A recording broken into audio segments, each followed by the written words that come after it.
Jamhira mon bandiraɓe sehlaɓe heɗotoɓe radio Jol Sare en garti hande oɗo ñalawma alet non dimanche hawri ko jeeɗiɗi lewru septembre hitande ujunaji ɗiɗi no gasjoyi habruji moɗon e ɗemgal Pulaar titruji men ɓuɗɗi mawɗude ko toon to États-Unis puɗɗorɗen hono kanko Donald Trump jogui anniya neldude service immigration toon to Massachusetts habruji meɗen toon to États-Unis hande hono kanko Donald Trump mono continue mo haala ɗum jannu bangu toon to Georgia ɗum noon to usine hande komo wallu ɓeɗen korenaɓe nangaɓe toon opede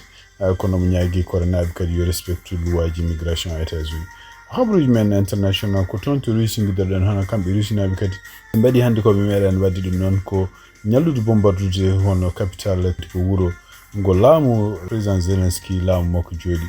toon to Gaza hono kamɓe Israël ɓe continue bombardude kala kuɓeji ɓurnoɗe towde toon to Gaza ɗum noon kadi ko plan mabɓe wiide mabɓe kadi ɗum noon ko plan mabɓe kamɓe Israël wiide ko eɓe momta kala ko towi ko maha toon woni toon to Gaza par ce que toon yimɓe Hamas cornoto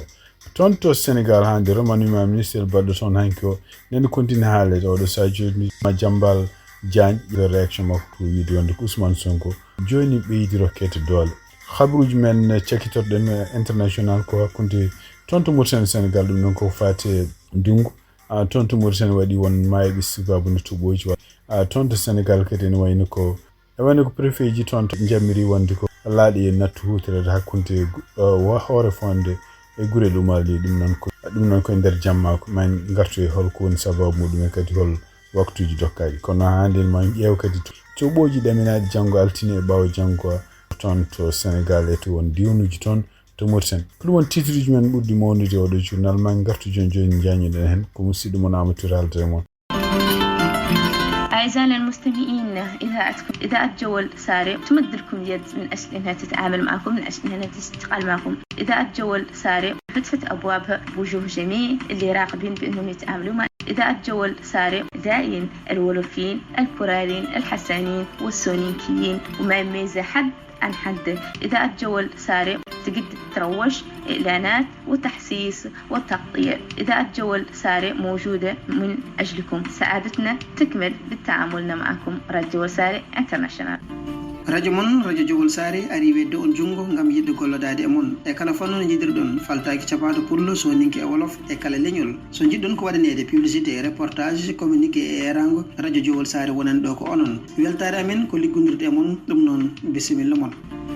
radio Jogol Sare ni radio ay aga qibaru kinni i wakati radio Jogol Sare a wiki temberini kasuka humanto kannu kusuka humanto reportage ma ibega publicité amundunu communiqué ma émission bega katta anyimme qibaru bangande akitte mberi tenga katta kay khara jonka nyani khibari bangera ganyani kha bismillah. radio Jogol Sare mu ngi leen di talal loxo ngir ànd ak yéen liggéey tukulóor naar soninke olof bàyyi wuñu kenn képp ku fi ñëw lépp loo bëgg ñu defal la ko ni nga ko bëggee muy publicité communiqué radio Jogol Sare talal na leen loxo yéen ñëpp képp kuy xeet boo xamante ne yaa ngi ci àddina bi rek radio Jogol Sare mbégteem ak bànneexam mooy ànd ak yéen liggéey kon bismillah.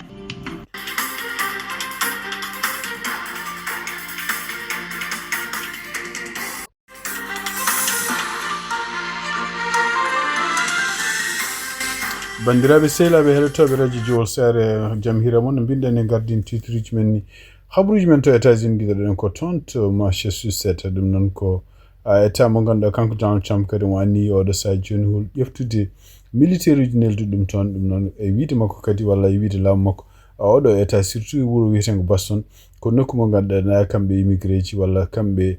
yimɓe hoɓe toon to Massachusetts ene jamiri yimɓe hewɓe gon toon taw ko kañumen ngala kayitaji non e tungnade kanko maire Boston hon kanko biyeteɗo Michel Wu o yino mo wayno ko Donald Trump waɗata ko ɗum ɗo ko gueɗe ko pijirloji politique e ɗum noon kadi ko hollude doole pour tan wawde hulɓinde yimɓe wonɓe toon to Massachusetts walla toon to surtout toon to Boston siwtindon tan ko Boston kadi ko nokku mo ganduɗa biyaɗe kañum hoɗum jeeya gure police local gonɗo toon walla datiɓe wonɓe toon kañumen koyemen liggodirta immigration ɗum noon wayno ko fama tan hono kanko Donald Trump won opération goto kadi moɓe jogodinelde toon ha wonaki darorɗe yontere aron ɗo nde ɗum noon opération kadi mbiya ɗum ko Patriot 2.0 ɗum noon kadi wayno ko kamɓe yimɓe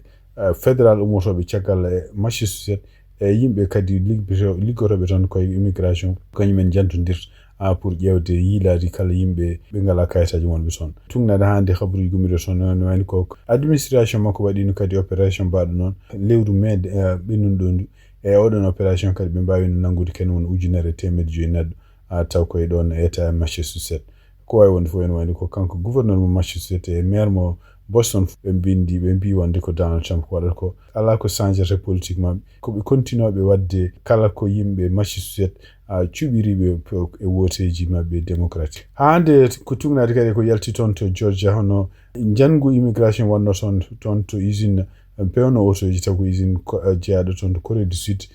nangi hen yimɓe heewɓe ken wiya 195 ko ɓuri hen hewde ko yimɓe jeeyaɓe toon to Corée du Sud ene wani ko kanko Donald Trump mon continue mo haala ɗum oɗo sa joni e wiide makko kadi ɗum ɗo kadi ko hunde nde ganduɗa forani wonde par ce que yimɓe Corée du Sud wonnoɓe toon ɓe hay sinde wiyama wonde addiɓe ɗo henne ko pour maade usine gonɗo toon ene wayno e wiide makko kanko Donald Trump eɓe ponno kamɓe koye mabɓe ɗoftade kuule immigration leydi États-Unis ko wawi wonde fof e nder haalluji ɗi haalata ko haalluji ɗi jiiɓi seeɗa kono noon tugnade tan ko anda ko hono kanko président mo Corée du Sud biyeteɗo Lee Jae-myung ene wayno o haaldino e yimɓe leydi makko wi wonde ɓe mabɓe ƴeftu kamɓe koye mabɓe neldu avion toon to États-Unis pour artirde kala yimɓe mabɓe nangaɓe toon to immigration ɓeɗo yimɓe noon wiide mabɓe kamɓe Corée du Sud ɗum noon surtout hohoɓe toon ko yimɓe kamɓe gouvernement États-Unis ɓe dakkodirino ɓeɗon ma gaddi par ce que ko haraleɓe mahoɓe ko fate hen oɗo usine maheteɗo toon to Georgia ɗum noon e wayno ko kanko Donald Trump kadi hay sinno jaɓani haalde wonde ɗum ɗo ko ɓe nimsiti hen sabu ɓeɗo oɗo usine ko investissement mawɗo baɗa toon pour wallude yimɓe liggotoɓe toon to Georgia walluɓe États-Unis mais kadi wallude kadi ngal leydi ndi kono ko wawi wonde fof ene wayno so tawi ɓeɗo haraleɓe arnoɓe toon maade oɗo usine walla maade gueɗe gonɗe nder toon to oɗon usine so tawi kaɗama wonde ɗo e leydi hen jaltinama ɗum ɗon kadi ko caɗele mawɗe kono kanko Donald Trump mon continue wiide wonde ko Corée du Sud hayso addi haraleɓe muɗum ko fate ɗum ɗo surtout henna tawde ɓeɗon haraleɓe karalagal mumen koko fate holno batterie ji auto ji pewnirte walla ko fate karalagal computer uji Corée du Sud ɓe poti jangguinde ko Amérique naaɓe kañumen koyemen beele ne mbawa jogade ngal ɗon karalagal kadi ne mbawa liggade e ɗiɗon liggueji ko wawi wonde fof ene wayno ko hay sindo kam ko Donald Trump ko yamirore makko immigration ko waɗata ko ene wayno omono continue e nder sirru laamu makko ne continue haaldude e kamɓe Corée du Sud hay sinno ɓeɗon Corée du Sud naaɓe ngala kayitaji kadi comme ko haraleɓe continue woppede gonɗo ɗo e leydi he saabu ko e wiide mabɓe ɗum ɗo ko nafoore hawnaki ngaalu États-Unis e surtout e laamu makko kanko Donald Trump donc anda ka taw ko jogori wonde kono en ɗamina wonde e jamma dimanche oɗo henna kamɓe ɓe Corée du Sud naaɓe nangunoɓe fof hawnaki maɓe goppi anda so tawi ɓe goppete ko yamirede yoɓe jaltu leydi ndi walla ko ɗo ɓe keddoto hayso ɓe ngala kayitaji habaruji men international guiɗoɗen ko toon to Ukraine tugnadi kadi ko anda hande hono kamɓe rusinaɓe ɓe berlima bombuji kewɗi ɗum ɗon ko drone aji kewɗi toon to Ukraine ɗum ɗon kadi ko hunde kadi nde ɓe mbaɗi hande ko hunde nde ɓe meeɗani wadde surtout ko bombardude nokku mo ganduɗa henna ko kamɓe gouvernement mon Vladimir Zelensky ko toon waɗi ɗum noon gouvernement Ukraine toon to Kiev tugnade ko anda hono kamɓe rusinaɓe berlima kene wona 170 taw ko drone aji Shahed noon ko ɗi ko drone aji ɗi ganduɗa kamɓe iranien pewnata ɓe berlima kadi missile aji kene wona jeenayyi taw ko Islande ɓe berlima kadi missile aji goɗɗi kadi ko 4 taw ko ɗin kadi ko bomboji balistique mawɗi ɗum noon fof ko werlade toon to Ukraine donc tugnade défense Ukraine ko haali kamɓe Ukraine naɓe mbawi yandinde e ɗiɗo 170 drone aji ɓe jandini hen kene won 150 drone ɓe jandini kadi missile aji 4 ɗum noon tugnade hande e habaruji gumiri toon to Ukraine konko ministre toppitiɗo ko fate défense mo Ukraine Denis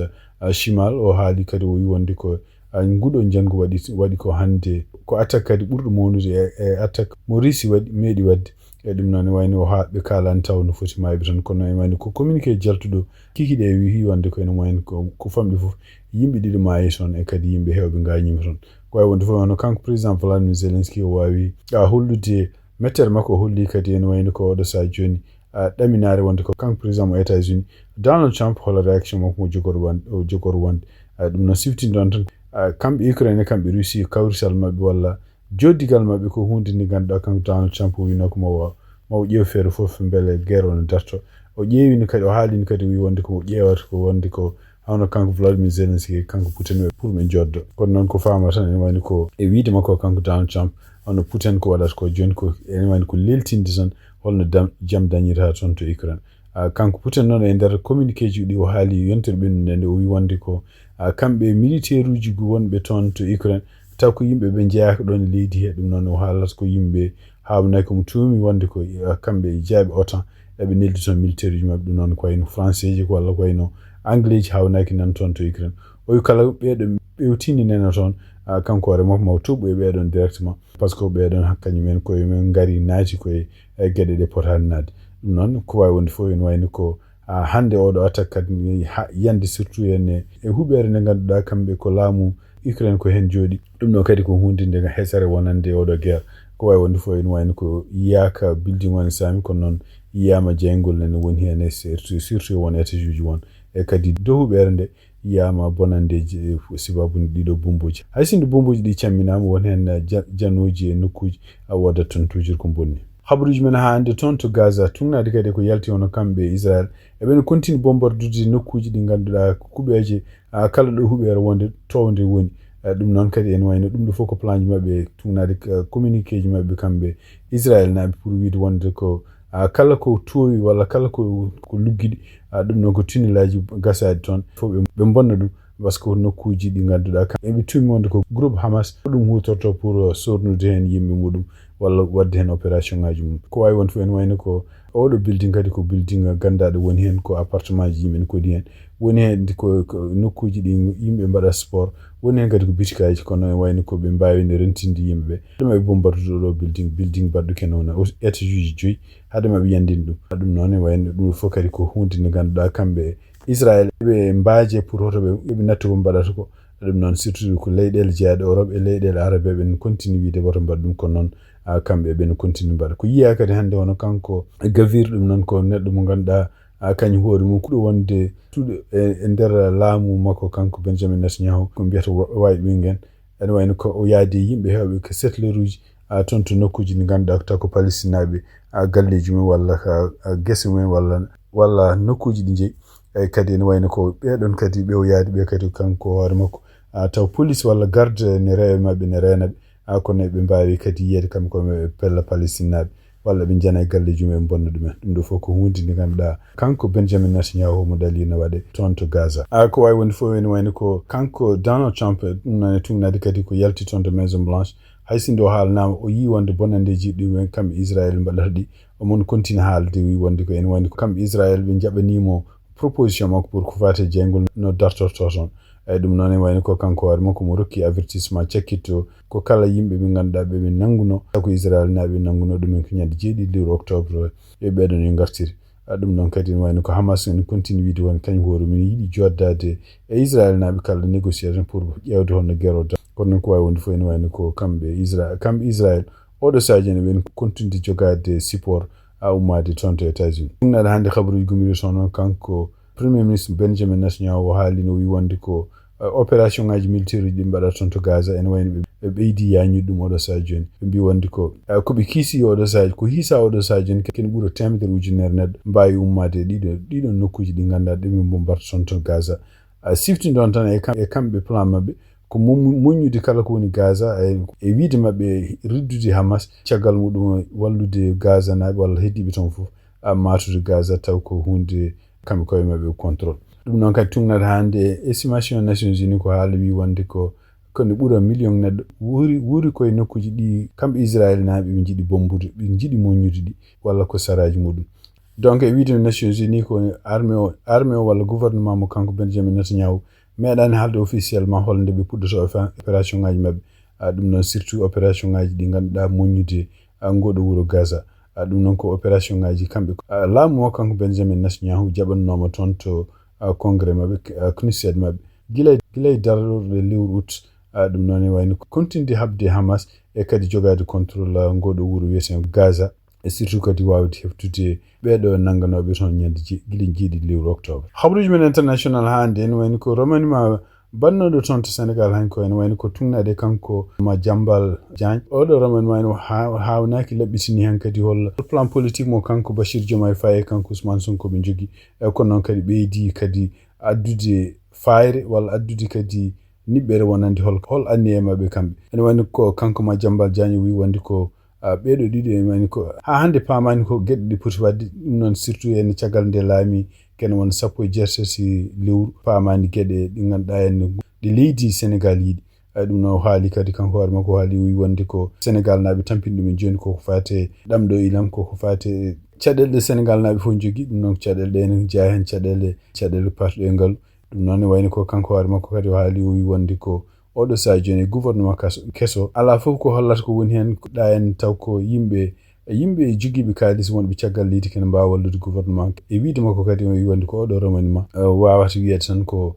kamɓe pellital mabɓe kamɓe gueɗe kañumen ɗe jiiɗi wona jabade hol sohlaji leydi Sénégal ko wawi wonde fof ene wayno ko tungnade kadi ko haala oɗo saa joni woni yimɓe ɓe ganduɗa en analyse ɓe ko fate remaniement o e surtout ardede kanko hono kanko Yacine Fall wattede tonto ministére de la justice wayno ko hande ɓe jiiɗi ko kamɓe Pastef yimɓe joofade yimɓe ɓe ganduɗa wonnoɓe laamu Macky Sall e ɗum noon surtout en ko événement ji tuggiɓe ko mbiyata hitande ujunaji 2021 ha hitande ujunaji 2024 yimɓe nangganoɓe hen sibabude seppoji e gueɗe mbaɗe noon donc ene jeeya e ɓeɗon oɗo saa joni hay sindo haala ko wertema hono kanko gardinoɗo leydi Sénégal hono kanko Macky Sall e ɗum noon mo jeeya yimɓe ɓe ganduɗa yimɓe wonɓe responsable ɗeɗo caɗele manifeste seppoji bonnon toon ene jeeya hen kadi joofaɗo oɗo saa joni gonɗoɗo ministre de l' intérieur e oɗon saaha hono kanko Antoine Félix Diome ene jeeya hen ministre toppitiɗo ko fate justice hono Ismaïla Madior Fall ene jeeya hen hono gonɗoɗo procureur oɗon saaha kadi hono kanko Serigne Bassirou Gueye e wiide mabɓe kadi ko kanko ko belsidinoɗo dossier ji ko fate yimɓe lebtaɓe hen walla yimɓe nangganoɓe hen ɗum ɗon ko hunde kadi nde ɓe duttuno ene jeeya hen kadi hono yimɓe ardinoɓe toon ko fate force uji sécurité surtout gonnoɗo directeur général police gonnoɗo commandant gendarmerie national e kadi e grade ji goɗɗi kañumen koyemumen wonnoɓe terrain surtout e nder ɗiɗon opération ngaji e ɗiɗon fitinaji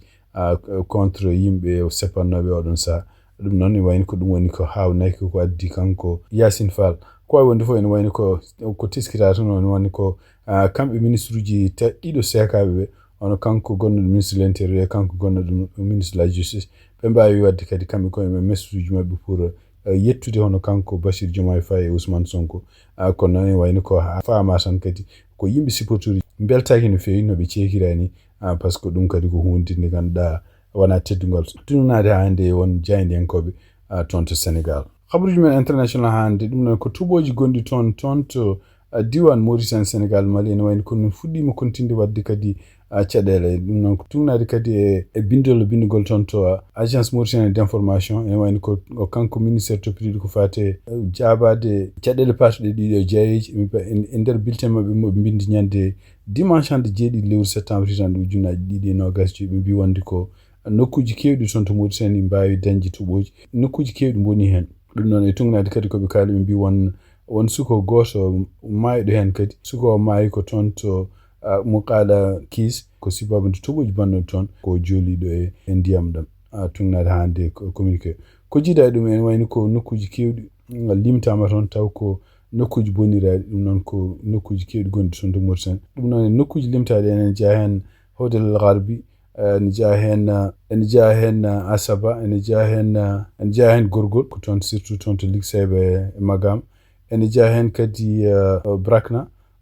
kadi jeeya hen surtout toon to Mal e kadi nokkuji goɗɗi gon toon to Mokhtar Al-Char ene jeeya hen kadi Trarza ko suko mayɗo toon en yara duuɓi 19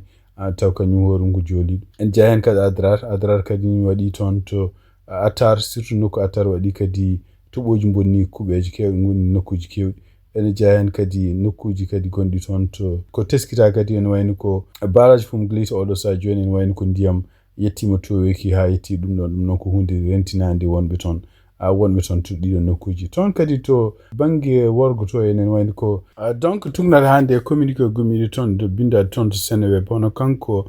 sous-préfet mo Agnam ɗum noon o ƴefti décision o kadi ko yamirore wiide wonde ko laaɗe hankadi laaɗe surtout laaɗe artisanal mbawata yamirede yo jaa kutore jamma ɗum noon tugi 6h ha 7h subaka illa so tawi ko hunde heñorande ɗum noon kadi taw ɓeɗon kadi jogui autorisation administrative e jiide ko jiiɗa e ɗum kadi kanko sous préfet o wi wonde ko kala jolo e ɗeɗon laaɗe alay sago jogo comci balluji ɗum humbude ɗum noon ko mbiyata gilet de sauvetage ene wayno ɓe jamiri hono commandant gendarmerie gonɗo toon to Agnam yo waw fitade beele ɗum ɗo ne rewe ɗum noon kadi ko ɓe ciftini kadi ko hitande ɓennude ɗum gueɗe baɗe ni caggal nde maayo ngo heewi caggal pont gonɗo toon to hoore fonde ndiyam heewi ha kañum hoorumum naati ndiyam ene wayno ko ɗeɗo gueɗe mbaɗino ha waɗi caɗele kono noon hikka ene wayno ko kanko sous préfet gonɗo toon to Agnam ene wayno ko o ƴefti oɗo décision pour wiide wonde ko hankadi à partir de 6h kikiɗe ha 7h subaka ala laaɗi jamiraji taw ko laaƴi gawƴeteɗe a hutorede ɗum noon pour hakkude hoore fonde e gurel umali ɗum noon ko tuji ko jiiɗa e ɗum ɗon ha hande ne wayno ko météo direction météo toon Sénégal holli wonde ko ñalawma janggo go e ñalawma ɓawo janggo tuɓoji kewɗi kadi ma ngara toon to diwanuji gonɗi toon to Sénégal ha wonaki yetto Mauritanie toon to Mali donc ene wayno ko ñalawma altino en ɗamina ko tuɓoji ma jetto toon to Kaffrine Kaolack Fatick Diourbel Thiès Dakar Louga e Ziguinchor tuɓoji ɗi kadi ha wonaki ma jetto e seeɗa toon to diwan gonɗo Dande Maayo ɗum noon ko tuggi tan Bakel ha yettanima toon to Saint-Louis tuɓoji ɗi kadi ñande talata ɓe mbi kadi ko hawnaki kadi tuɓoji ɗi kadi ma continue tobde toon to Thiès Dakar Diourbel Kaolack Fatick Louga ɗum noon kadi banggue Worgo Ziguinchor yaha yetto Kolda Sédhiou e kadi ma yetto toon to banggue Rew toon to Kédougou Tambacounda ɗum noon ne wayno ko kamɓe toppiti ko fate météo eɓe ndentina yimɓe wonɓe e ɗiɗon nokkuji surtout wonɓe e daaɗe maayoji walla to beeɗi goni ɗum noon to sibabude toɓoji ma kew kadi ma gardi keneɗi ma gardi kadi majjaji bandiraɓe sehlaɓe heɗotoɓe radio Jowol Sahel habaruji min jogonnoon hannde ɗemgal Pulaar e oɗon ñalawma dimanche 7 lewru septembre hitande ujunnaji ɗiɗi nogas joyyi gasi haalaɓe ɗum noon yen mbaali jaam ha janggo kadi so Allah jaaɓi no en garto on jarama.